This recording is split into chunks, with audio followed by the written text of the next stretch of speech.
২৬-এর নির্বাচনের আগে আমরা দেখছি যে রাজ্যের শাসক দল এবং প্রধান বিরোধী দল তারা একেবারে ঝাঁপিয়ে পড়েছে সর্বাত্মকভাবে। আচ্ছা, এই ২৬-এর ভোটের আগে রাজ্যের শাসক দলের কাছে কি মাথা ব্যথা হয়ে উঠছে মিম?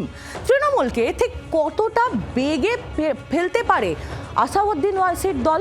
কারণ মালদার পরিসংখ্যান যদি আপনাদের সামনে তুলে ধরি, মালদায় 12টি বিধানসভার মধ্যে 8টিতে ফ্যাক্টর হচ্ছে সংখ্যালঘু ভোট। আর এই সংখ্যালঘু ভোটে নজর রেখেই ময়দানে নেমেছে মিম থেকে আইএসএফও।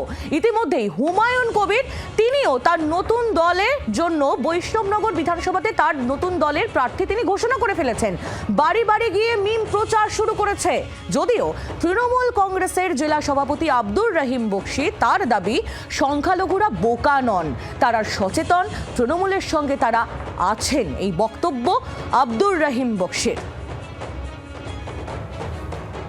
সংখ্যালঘুকে এক কথায় যে এরা ব্যবহার করেছে ৭৮-৭৯ বছর ধরে অন্যান্য দল ব্যবহার করেছেন, এবার নতুন করে ব্যবহার করতে শুরু করেছেন তৃণমূল কংগ্রেস। ১৫ বছর ধরে তৃণমূল কংগ্রেস এই সংখ্যালঘুকে যে হারে ব্যবহার করেছেন, আজ সংখ্যালঘু একজোট হয়ে আজ এই রাজ্য সরকারকে নিজের অধিকার বুঝিয়ে দিতে চায় যে কি আমরাও নিজের অধিকার ছিনিয়ে নিতে পারি। মিম শক্তি বৃদ্ধি করছে, যে ভাষাটা বলা হচ্ছে শক্তি বৃদ্ধির, সাংগঠনিক শক্তি বৃদ্ধির একটা পারফরম্যান্স আছে, তার মধ্যে কিন্তু মিম আছে না। বিজেপি পশ্চিমবঙ্গের ক্ষমতা দখল করতে চায়, সে এসআর করে হোক, সে সাম্প্রদায়িক সম্প্রীতি বিনষ্ট করে হোক, সে সাম্প্রদায়িক দাঙ্গা লাগিয়ে দেওয়া হোক। সংখ্যালঘু যারা আছে তাদেরকে যত বোকা ভাবা যাচ্ছে, তারা কিন্তু অত বোকা নয়। সংখ্যালঘু সম্প্রদায়ের মানুষরা তারা কিন্তু মমতা ব্যানার্জির পাশে থাকবে। শুধুমাত্র মালদা নয়, মালদার পাশাপাশি দক্ষিণ দিনাজপুরেও শক্তি বাড়াচ্ছে মিম। মুসলিম যে ভোট ব্যাংক, সেই ভোট ব্যাংকের প্রভাব নিয়ে এই মুহূর্তে জল্পনা। জেলায় 6টি বিধানসভা এলাকায় মুসলিম ভোটার নির্ণায়ক শক্তি। মূলত কুমারগঞ্জ, কুশমন্ডি, হরিরামপুর ও গঙ্গারামপুরে দলের সংগঠন বিস্তারে জোর দিচ্ছেন তারা। পাশাপাশি তপন বিধানসভাতেও ইতিমধ্যে একটি যোগদান কর্মসূচি অনুষ্ঠিত হয়েছে মিমের। দলীয় সূত্রে এমনটাই জানা গিয়েছে। এর মধ্যেই নির্বাচন কমিশনের এসআইআর প্রক্রিয়ায় জেলায় মোট ৮০,০০০-এরও বেশি ভোটারের নাম বাদ যাওয়াকে ঘিরে রাজনৈতিক মহলে নতুন করে আলোচনা শুরু হয়েছে।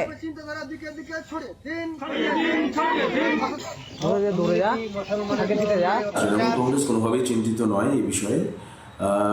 তার কারণ কিছু মানুষকে কোথাও ভুল বুঝিয়ে হয়তো টানার চেষ্টা করা যেতে পারে, কিন্তু তৃণমূল কংগ্রেস তো ধর্মের রাজনীতি করে না। তৃণমূল কংগ্রেস কর্মের রাজনীতি করে, জাতের রাজনীতি করে না, ভাতের রাজনীতি করে। তো এটা মানুষের কাছে ক্লিয়ার যে উন্নয়ন যদি কেউ করতে পারে, মানুষের কাজ যদি কেউ করতে পারে, মানুষকে দেওয়া প্রতিশ্রুতি অক্ষরে অক্ষরে কেউ যদি পালন করে, তাহলে সেটা মমতা বন্দ্যোপাধ্যায়। দক্ষিণ দিনাজপুর জেলায় তৃণমূল শক্তিশালী হলো না, বাম শক্তিশালী হলো না, কংগ্রেস শক্তিশালী হলো না, মিম শক্তিশালী হলো, এতে বিজেপির কিছু যায় আসে না। এরা একত্রিতভাবে যে জনগণের অধিকার সেটা পশ্চিমবঙ্গ জুড়ে এরা হরণ করছে। যখন তৃণমূল দুর্বল হয় তখন মিমকে সামনে আনে। তো এই পলিসি মানুষ বুঝে গেছে। ভারতীয় জনতা পার্টি একার দমে, একার ক্ষমতায় দক্ষিণ দিনাজপুরে লড়বে এবং পশ্চিমবঙ্গে লড়বে। এই দক্ষিণ দিনাজপুরের 6টির মধ্যে 6টি সিটই ভারতীয় জনতা পার্টি জয়লাভ করবে। 2020 সালে যখন বিজেপি বিহার জিতেছিল, বিজেপির নেতারা স্লোগান দিয়েছিল এবার বাংলা পারলে সামলা, এবং তখন তাদের হাতিয়ার হিসাবে মিমকে ডিপ্লয় করেছিল উত্তর দিনাজপুর, মালদা, মুর্শিদাবাদে কোচ প্রার্থী দিয়ে যদি সংখ্যালঘু ভোট কেটে কিছুটা বিজেপিকে সুবিধা পাইয়ে দেওয়া যায়। বাংলার মুসলমানরা, বাংলার সংখ্যালঘুরা তো বোকা নয়, তারা জানেন ৩৬৫ দিন যে মানুষটি তাদের পাশে থাকেন, সুরক্ষা দিয়ে থাকেন, তার নাম মমতা বন্দ্যোপাধ্যায়। পরীক্ষার আগে দুম করে একদিনের জন্য নাটক করে পড়তে বসে তারপর পরীক্ষা হলে চুকলি করে ফাঁস পাওয়া যায় না, এটা বিজেপিকে বুঝতে হবে। হিন্দুরা জানে হিন্দুদের দিকে কারা রয়েছে, কারা বাঁচাতে পারে। পশ্চিমবঙ্গের সংখ্যালঘু মুসলমান যারা রাষ্ট্রবাদী, যাদের বুকের মধ্যে পাকিস্তান এর পতাকা নিয়ে ঘুরে বেড়ান না, তারা ভারতীয় জনতা পার্টির সঙ্গে আছে, তারা ভারতের জনতা। কিন্তু যারা এই ভারতে বাংলাদেশ থেকে অনুপ্রবেশ করেছেন কিংবা অনুপ্রবেশকারীদের আস্তানা গাড়তে সাহায্য করেছেন, রোহিঙ্গাদের আস্তানা গাড়তে সাহায্য করেছেন, তারা এই দেশের নাগরিক হতে পারেন না, তাদেরকে সরতে হবে। বাংলার আওয়াজ, বাঙালির আবেগ জি 24 ঘন্টা।